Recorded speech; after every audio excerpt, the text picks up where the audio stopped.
Good morning, students. Welcome to the science lecture. Today we will study the irrigation part of Unit 1. After the end of lecture, you are able to know that what is irrigation, what is the meaning of irrigation, sources of irrigation, and how it is useful in agriculture purpose. Right? So let us start the lecture from the irrigation part.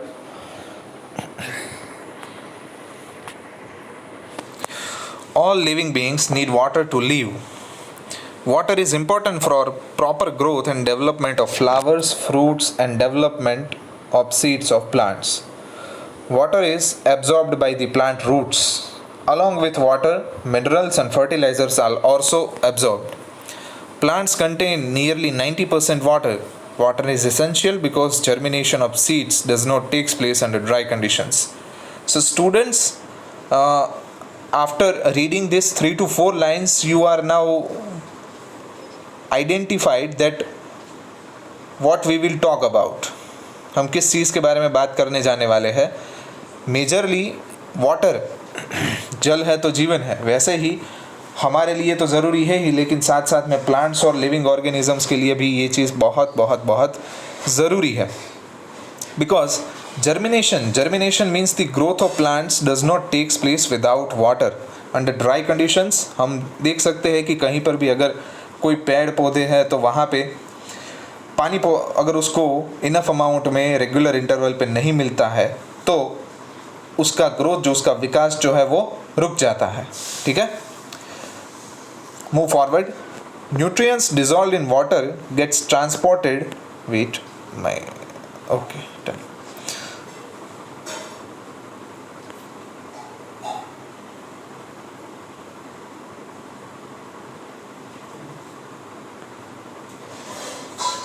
Okay थोड़ा यहाँ पे पीछे चले गए थे. चलो, nutrients dissolved in water get transported to each part of the plant. The minerals and the fertilizers that we are adding externally to the soil, it is mixed with the water and it supplied to the plant as a part of nutrition. Water also protects the crop from both frost and hot air currents. Frost यानी कि बहुत ही सर्द हवा और hot air यानी कि गर्म हवा, दोनों से प्लांट का रक्षण करता है. To maintain the moisture of the soil for healthy crop growth, fields have to water regularly. एक स्वस्थ विकास के लिए प्लांट को रेगुलर इंटरवल पे पानी देना रेगुलरली ज़रूरी है. This supply of water to crops at different intervals is called irrigation. So this is the definition of irrigation. Right? Now you are getting that what I am trying to tell by the word irrigation, right? यहाँ पे ये definition tick mark कर लीजिएगा सभी लोग. The supply of water to crops at different intervals, यानी कि समय के अलग अलग भाग के अंदर क्रॉप्स को यानी कि फसल को पानी पिलाना जो होता है उस प्रोसेस को कहा जाता है irrigation. The time and frequency of irrigation varies from crop to crop. Time and frequency, time मतलब समय, किस समय पे पानी देना चाहिए और कितनी बार पानी देना चाहिए, इसकी जो मर्यादा है वो तय की जाती है अलग अलग क्रॉप के हिसाब से. जैसे कि वीट का क्रॉप जो है उसको ज़्यादा पानी चाहिए, जो मेज़ का क्रॉप है, जो पैडी के क्रॉप से, पैडी यानी कि राइस के क्रॉप है, उसको पानी की तादाद जो है वो ज़्यादा चाहिए और आपको फ्रीक्वेंटली उसे पानी देना होता है. जबकि जो समर के अंदर क्रॉप उगाए जाते हैं उसको पानी की रिक्वायरमेंट कम होती है. In summer the frequency of watering is higher. Why is it so? Could it be due to the increased rate of evaporation of water from the soil and the leaves? Definitely. हमने 9th standard में evaporation का जो topic है वो पढ़ा हुआ था. Evaporation का मतलब क्या होता है? The boiling of water below the boiling point, right? The vaporization procedure below the boiling point is called as evaporation. So summer season के अंदर हमें मालूम है कि टेम्परेचर ज़्यादा होता है, above 40 degree Celsius, and at that temperature after the continuous heating of water it gets evaporated into the atmosphere, right? So that is why the frequency of watering is higher in the times of summer. Bujo asking the question. Let us see. What he is trying to tell. I am very careful this year about watering the plants. Last summer my plants dry up and died. वो जो कह रहा है कि पिछले साल जो मेरे प्लांट्स थे वो बहुत ही सूखे हो गए थे और मर गए थे, मतलब सूख गए थे। तो इस साल मैं बहुत ही केयरफुल रहूंगा मेरे प्लांट्स को लेकर। Sources of irrigation. अभी आपको इस पैराग्राफ के बाद समझ में आ गया होगा कि what is the meaning of irrigation. Ultimately the supply of water at regular interval of time is called as irrigation to the plants. Okay, now let us move forward to the sources of irrigation. The sources of irrigation यानी कि जो पानी पिलाने के स्रोत है वो कौन कौन से, कि जहाँ से हम पानी ले सकते हैं, वहाँ से पानी को हम सप्लाई करने के लिए ले सकते हैं। Wells, tube wells, ponds, lakes, rivers, dams and canals. Wells यानी कि कुएं, वहाँ से ये सारे स्रोत है कि जहाँ से हम पानी ले सकते हैं। इसके बारे में ज़्यादा समझाने की आई थिंक ज़रूरत मुझे नहीं है।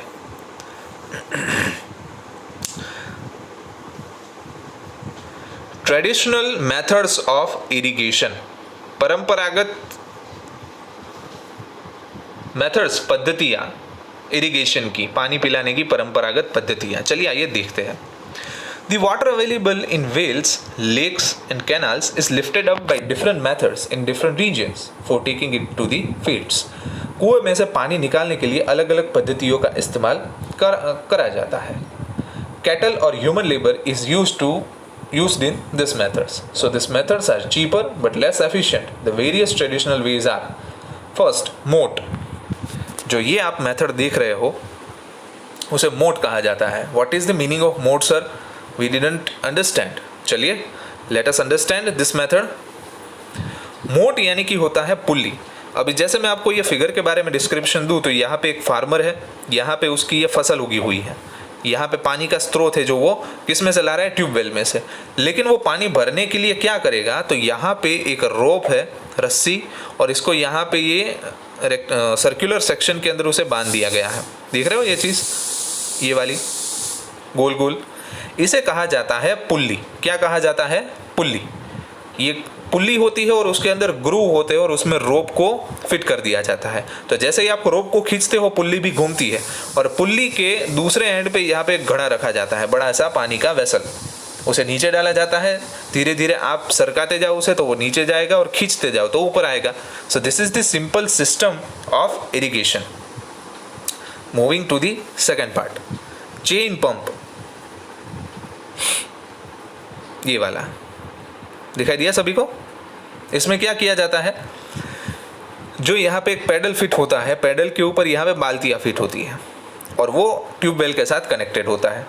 फिर उससे क्या किया जाता है, ये व्हील को घुमाया जाता है। ये व्हील को जैसे घुमाते हो तो ऊपर उसके साथ बाल्टी टंगी हुई होती है। तो जैसे ही आप व्हील को घुमाते हो तो बाल्टी में से पानी बाहर निकलता है, वापस ये बाल्टी घूम के अंदर आएगी तो यहाँ से पानी भर के आएगी और आगे पानी सप्लाई करती जाएगी। और यहाँ पे एक रेक्टेंगुलर सेक्शन बनाया हुआ है कि जिसमें पानी अगर बाल्टी में से गिरता है तो वो डायरेक्टली कहाँ पे सप्लाई होता है, फसल को। So this is the chain system, chain pump जिसे कहा जाता है। ढेकड़ी, ढेकली नहीं कहा जाता इसे, ढेकड़ी। दिस सिस्टम इज ढेकड़ी। उसमें क्या किया जाता है, एक पेड़ का पीछे से बहुत ही गाढ़ा पार्ट, मतलब थिक पोर्शन, और यहाँ पे एक थिन पोर्शन, इन दोनों के मतलब से ये एक प्रकार का लीवर है कि जिसको हम इस्तेमाल डे टू डे लाइफ में करते ही हैं, जैसे कि हमारा डोर का हैंडल होता है। ठीक है, समझाता हूँ। चलो, यहाँ पे क्या किया जाता है, पत्थर को रखा जाता है, बांध दिया जाता है लास्ट वाले पोर्शन में, और जब भी यहाँ पे बाल्टी भरी हुई होती है, सॉरी, कुएं के अंदर यहाँ पे एक छोर पे बाल्टी और एक छोर पे पत्थर को बांधा जाता है। जब भी ये बाल्टी खाली होती है यहाँ पे, तो ये पत्थर क्या करता है, ऊपर चला जाता है और बाल्टी कहाँ पे जाएगी, नीचे। तो नीचे पानी भरा हुआ होता है, उसमें से बाल्टी भर जाएगी। तो जैसे ही बाल्टी भरेगी, यहाँ से फार्मर क्या करेगा, इसको नीचे धक्का देगा।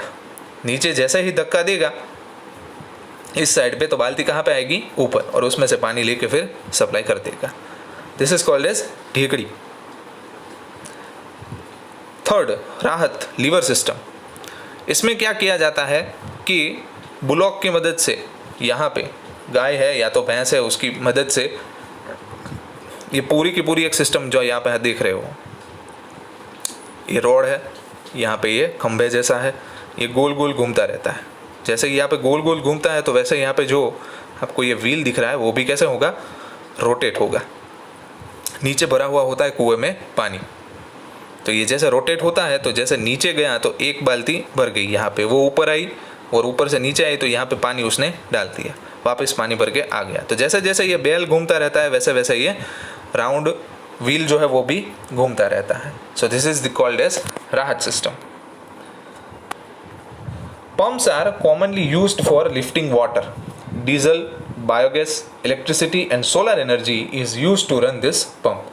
और जो अलग अलग ऊर्जाएं है उसका इस्तेमाल भी पंप को चलाने में किया जाता है। So students, this is the end of topic traditional methods of irrigation. तो इसके अंदर हमने 4 प्रकार की सिस्टम देखी, मोट system, pulley system, chain pump, ढेकड़ी और यहाँ पे लास्ट वाला राहत सिस्टम। ठीक है, कि जिसमें हम प्राणी का इस्तेमाल करके पानी को बाहर खींच सकते हैं।